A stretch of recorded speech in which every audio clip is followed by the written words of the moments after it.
পৃথিবীতে এমন সুন্দর জায়গা খুব কমই আছে যেখানে মানুষ এবং পশুরা একসাথে মিলেমিশে বাস করে।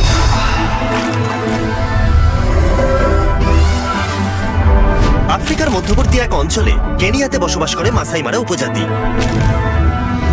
আমি এখানে 1 বছর আগে এসেছিলাম যখন গোটা আফ্রিকা জুড়ে 100টা কূপ খনন করা হচ্ছিল। যখন আমার সাথে দেখা হয়েছিল মাসাই উপজাতির একটি প্রাচীন যাযাবর গোষ্ঠী, যারা বহু বছর ধরে তাদের সংস্কৃতি এবং জীবনযাপনের পদ্ধতিকে ধরে রেখেছে। কিন্তু আমরা সারা বিশ্বের অন্যান্য জায়গায় যেমনটা দেখি, লোভ এবং মানুষের অজ্ঞতা প্রাকৃতিক পরিবেশের জন্য সবথেকে বড় হুমকি হয়ে দাঁড়িয়েছে। প্রাণীরা তাদের নিজের জায়গা খুঁজে নেয় মানুষের থেকে বাঁচার জন্য। পৃথিবীর প্রতিটা প্রান্তে প্লাস্টিক ছড়িয়ে গেছে, এটা সকলের জন্য একটা হুমকি। বিশ্বজুড়ে প্রায় এখন 1 মিলিয়ন প্রাণী বিলুপ্তির পথে। কিন্তু আশার আলো এখনো আছে। এটা মাসাই মারা ওয়াইল্ড লাইফ কনজারভেন্সি অ্যাসোসিয়েশন, স্থানীয় মাসাই লোকদের একটা দল যারা সংমিশ্রণ করার চেষ্টা করছে অবশিষ্ট ঐতিহ্যগত পদ্ধতি এবং আধুনিক প্রযুক্তি, যেমন ডেটা সায়েন্স এবং অ্যানালাইসিস। চোরা শিকার মুক্ত করা এবং অবশিষ্ট প্রাকৃতিক সম্পদ রক্ষা করাই এর লক্ষ্য।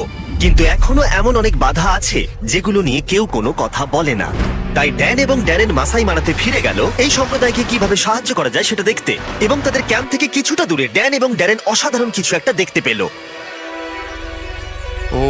অসাধারণ। এ হলো এলিজাবেথ, অন্যতম বিপন্ন সাদা গন্ডার যাদের রেঞ্জাররা রক্ষা করছে।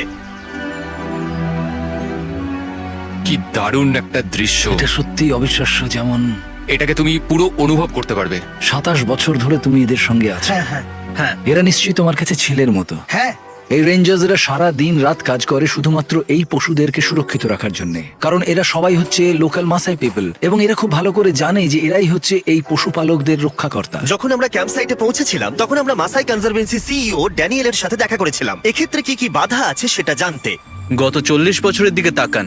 বৈজ্ঞানিক তথ্য দেখায় যে বন্যপ্রাণীর সংখ্যা ক্রমশ কমে যাচ্ছে এবং এর মধ্যে 40% বন্যপ্রাণী প্রায় লুপ্ত হয়ে গেছে। এবং এটার প্রধান কারণ হচ্ছে যে যেভাবে আমরা গাছ কাটছি সেটার ফলস্বরূপ এটা। মাসাই মারার পতন শুরু হয়েছিল আজ থেকে 60 বছর আগে, যখন জমিগুলোকে ভাগ করা হয়েছিল এবং ব্যক্তিগত মালিকানার জমি মাসাই উপজাতিকে দেওয়া হয়েছিল। এর ফলে বিনিয়োগকারীরা উন্নয়ন এবং প্রাকৃতিক সম্পদের শোষণের জন্য জমি ক্রয় করে। অনেক মাসাইয়ের কাছে ওই টাকা নেওয়া ছাড়া অন্য কোনো উপায় ছিল না, তাই তাদেরকে পৈতৃক বাসস্থান পরিত্যাগ করতে হয়েছিল এবং অসংখ্য মাসাই ও বন্য প্রাণীদের বাসস্থানকে বিপদের মুখে ছেড়ে আসতে হয়েছিল। এই সমস্যা মোকাবিলা করতে সংরক্ষণকারীরা জমির মালিকদের তাদের জমি মাসাই কনজারভেন্সির কাছে বন্ধক রাখার পরিকল্পনা নিয়ে এসেছিল, একটা মাসিক অর্থের বিনিময়ে, যাতে তারা তাদের অঞ্চল এবং ঐতিহ্যকে সংরক্ষণ করতে পারে। সংরক্ষণের এই ধারণাটিকে কেবলমাত্র এই বন্যপ্রাণী এবং সমগ্র প্রকৃতির সাথে আমাদের এই সম্পর্ককে আরো শক্তিশালী করে তুলছে। আর যে লোকেদের রক্ষাকর্তা বা বন্যপ্রাণী হিসেবে বিবেচনা করা হয় তারা এখন উপকৃত হচ্ছে। গত 18 বছরে মাসাই মারাতে 24টারও বেশি কনজারভেন্সি তৈরি করা হয়েছে, যা মাসাই উপজাতি এবং সেখানকার বন্য পরিবেশকে একসাথে উন্নত করবার সুযোগ করে দিয়েছে। কিন্তু কনজারভেন্সির লিড প্রজেক্ট ম্যানেজার টার্ন আমাদেরকে বলেছিল যে এখন প্রাকৃতিক দুর্যোগ এবং জলবায়ু পরিবর্তনের ঘটনা মাসাই উপজাতির কাছে সবথেকে বড় সমস্যার কারণ হয়ে দাঁড়িয়েছে। সত্যি কথা বলতে আমাদের এখানে কিছু আনএক্সপেক্টেড ওয়েদার ইভেন্টস রয়েছে। আমাদের এই জায়গাটা খুব বন্যাপ্রবণ। ট্যুরিজম ক্যাম্পের জন্য জঙ্গলের ভেতরে প্রচুর জায়গা নষ্ট হচ্ছে। আর বিগত কয়েক বছরে আমরা অনেকগুলো রেঞ্জারকে হারিয়েছি যারা এই পুরো ইকোসিস্টেমটাকে প্রোটেক্ট করে রাখতো। আমরা বেশ কয়েকবার বিধ্বংসী বন্যা দেখেছি এবং এখন তারা আবার নিজেদের জীবনে ফিরে আসার চেষ্টা করছে। তারা দেখতে পেল যে নদীতে জলের স্তর অনেকটা বেড়ে গেছে এবং তারা ওটাকে পার করার চেষ্টা করে এবং তখনই তাদের গাড়িটা উল্টে যায়। জলের স্রোতটা তখন এতটাই ছিল, ওরা জানতো না সেটা। আর ওই গাড়ি উল্টে যাওয়ার জন্য 7 জন রেঞ্জারের মধ্যে 2 জন রেঞ্জার নদীতে প্রাণ হারান। তারা আমাদের মূল্যবান প্রাকৃতিক সম্পদ রক্ষার দায়িত্ব পালনে প্রাণ হারিয়েছিলেন। আমরা ক্ষতিগ্রস্ত পরিবারগুলোকে সাহায্য করার উপায় খুঁজে বের করার চেষ্টা করে চলেছি। 2 রেঞ্জারই তাদের বড় পরিবারের কাছে আয়ের একমাত্র উৎস ছিল, তাই তাদের মর্মান্তিক মৃত্যু পরিবার দুটির আয়ের উৎস শেষ করে দিয়েছে। আশা করছি ভবিষ্যতে আমরা এগুলোর ব্যাপারে আরো অনেক সতর্ক থাকতে পারবো যাতে এই ধরনের ট্র্যাজেডি না ঘটে। কনজারভেন্সিরা এই সমস্যার একটা সমাধান খুঁজে বার করেছে, যেটা হলো ওয়েদার স্টেশনের ইনস্টলেশন। ওয়েদার স্টেশন প্রয়োজন ইকোসিস্টেমটাকে মনিটরিং করার জন্য, আর সবচেয়ে বড় কথা আগত বিপদ সম্পর্কে আগাম জেনে নিয়ে সেই মতো নতুন সিদ্ধান্ত নেওয়ার জন্য এবং বন্যপ্রাণ সংরক্ষণের জন্য। রেঞ্জার বেস ক্যাম্পের সব থেকে বড় অসুবিধা হলো ইলেকট্রিসিটির অভাব। এর ফলে যেটা সব থেকে অসুবিধার হয়ে পড়ে সেটা হচ্ছে ফ্ল্যাশ লাইটকে পাওয়ার দেওয়া বা কারেন্ট ওয়েদার স্টেশনকে পাওয়ার দেওয়া। ইকোসিস্টেম মনিটরিং আর ইকোসিস্টেম ম্যানেজমেন্টের জন্য এই ধরনের প্রযুক্তিগুলো আমাদের মধ্যে থাকা খুব দরকার, যাতে রেঞ্জাররা তাদের প্রয়োজন মতো কাজ করতে পারে এবং এই বন্যপ্রাণ সংরক্ষণের জন্য আরো ভালো উন্নত পদক্ষেপ আমরা নিতে পারি, যাতে এখানকার প্রাণীগুলো সুরক্ষিত থাকে। আমাদের মনে হচ্ছে যে আমরা এই পরিস্থিতির একেবারে শেষ পর্যায়ে এসে দাঁড়িয়ে আছি। এই মুহূর্তে কিছু করা না গেলে সবকিছু একেবারে তাই শেষ। আমরা আমাদের সবটুকু চেষ্টা করতে চাই যাতে মাসাই মারা সংরক্ষণে একটা দীর্ঘস্থায়ী প্রভাব পড়ে। তাই ড্যারেন মিশেলের সাথে দেখা করলো আমাদের লং টার্ম পার্টনার গিভ পাওয়ারের প্রেসিডেন্ট।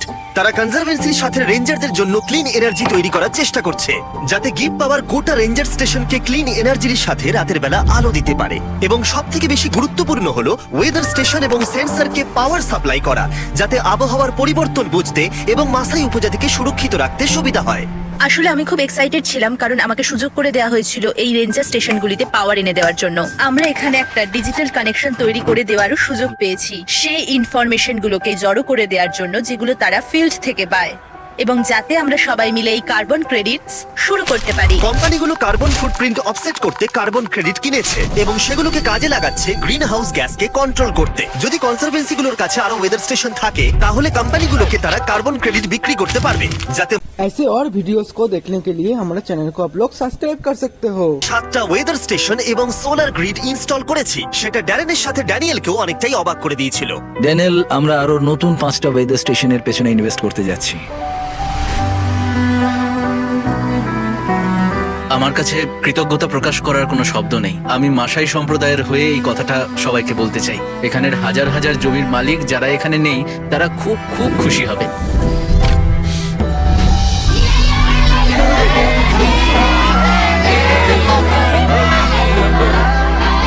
এই প্রকল্পে হওয়া সমস্ত কাজকে ধন্যবাদ জানাই, যাতে বন্য পরিবেশ রক্ষার লড়াইয়ে রেঞ্জার্সদের আরো অনেকটা সুবিধা হয়।